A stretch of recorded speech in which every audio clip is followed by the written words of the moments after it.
Pocket FM. To unlock all the episodes, click the link in bio. Edgar confronts his former friend Oliver, a captain of the guard who constantly questions his actions. Oliver suspects Edgar of abusing his power, particularly in the recent killing of the Baron.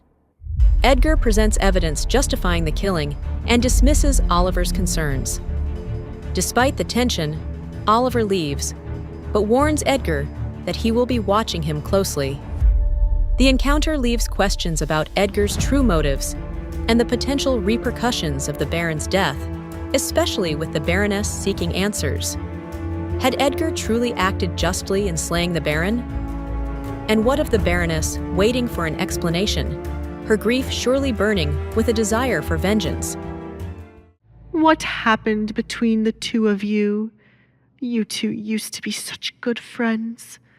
I had high hopes you two would still be friends after you changed from boys to men, Alfred said with a hint of sadness in his voice.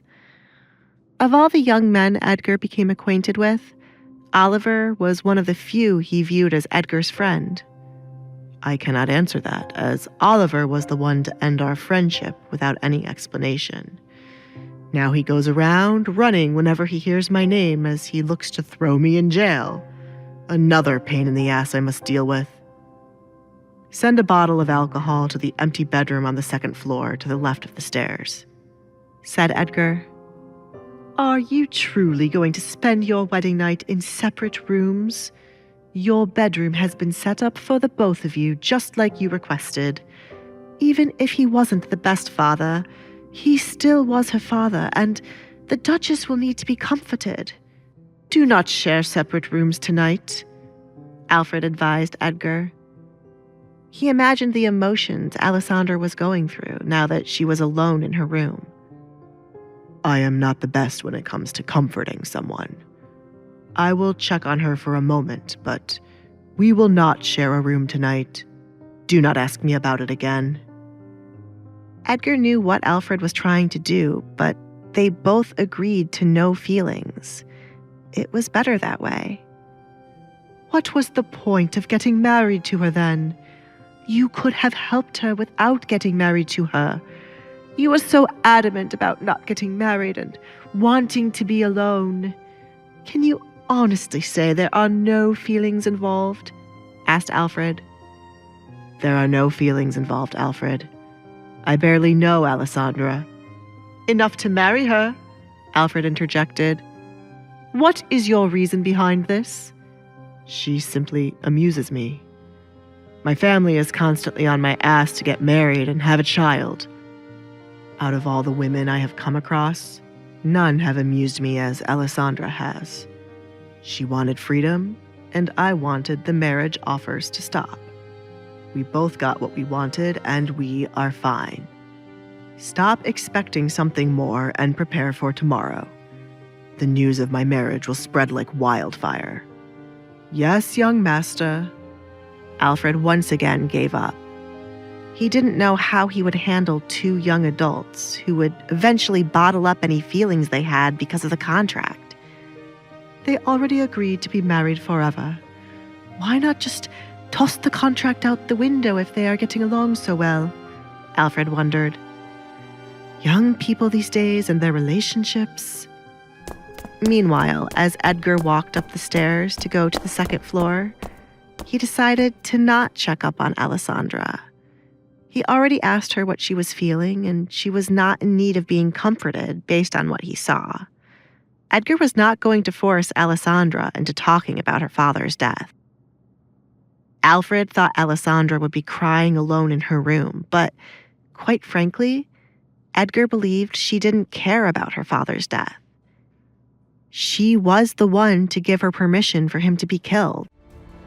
Edgar reached the second floor, pausing outside Alessandra's door. He'd told himself she didn't need comforting, but the silence was unsettling. He'd seen her composure, but was it real? Or a mask? He raised his hand to knock, then hesitated. What would he say? What would she say? He'd offered freedom, but had he truly given her what she wanted? Or just a different cage? He lowered his hand, frowning. Alessandra was an enigma, and he was intrigued. He walked to his room, leaving the silence. Had he made a mistake? What would the consequences be? Hey, I'm Alessandra. If you're wondering what happens next, download the Pocket FM app now and listen to the exciting episodes of The Duke's Masked Bride.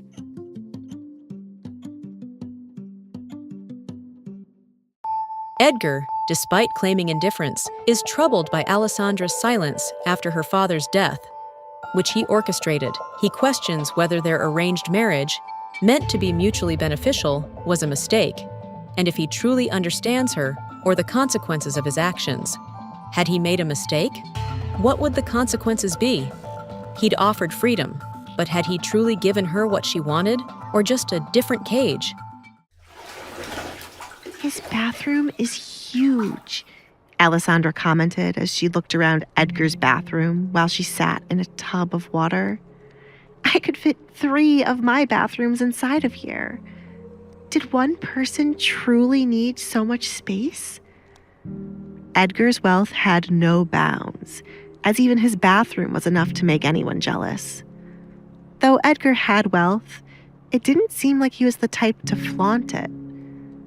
From the many times she eavesdropped on the guests speaking at the parties her father threw from time to time, all anyone ever did was talk about the expensive things they bought, from houses all the way down to rings. Alessandra always thought these people spoke looking for validation. They wanted to show they belonged in high society and bought ridiculous things to show off their wealth. I would rather have the money saved instead of wearing something just for others to comment on it, she said. I won't fit in, Alessandra mumbled. It wasn't just the mask and the rumors that wouldn't make her blend in with Edgar's peers. It was her personality and what she viewed as important in life that would make her different. She didn't grow up caring about appearances and wealth. She only wanted to have fun. Ow! Alessandra yelled as something pricked her skin. Looking for the cause of it, she realized the wired ring was still on her finger. Is there something wrong with me if I prefer this to a diamond ring? It suits me more, she said, carefully twirling the ring around her finger. She was not going to get rid of the ring Edgar created for their wedding. It would serve as a memory of what happened on this very night when she became a duchess.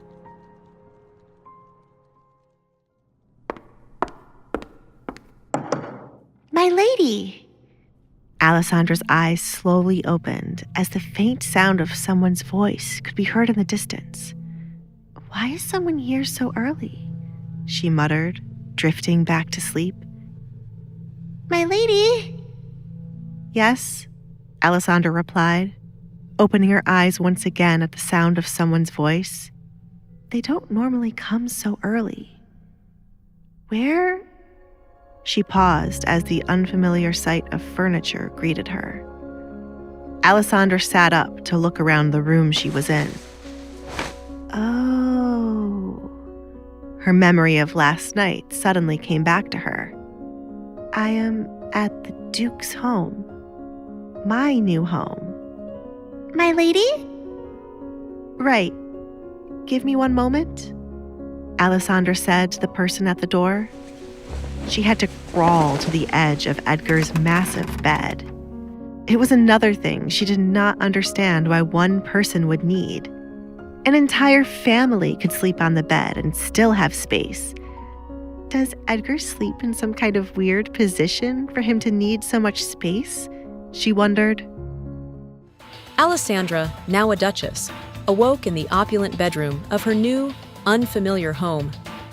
The vastness of everything, from the bathroom to the bed, seemed a stark contrast to her own simpler tastes. The wired ring on her finger, a symbol of her unexpected marriage, felt more fitting than any diamond. But as she prepared to face her new reality, a persistent knock echoed through the door. Who awaited her on the other side? And what new challenges, or perhaps dangers, did this day hold for the newly minted duchess? Hey, I'm Alessandra. If you're wondering what happens next, download the Pocket FM app now and listen to the exciting episodes of The Duke's Masked Bride.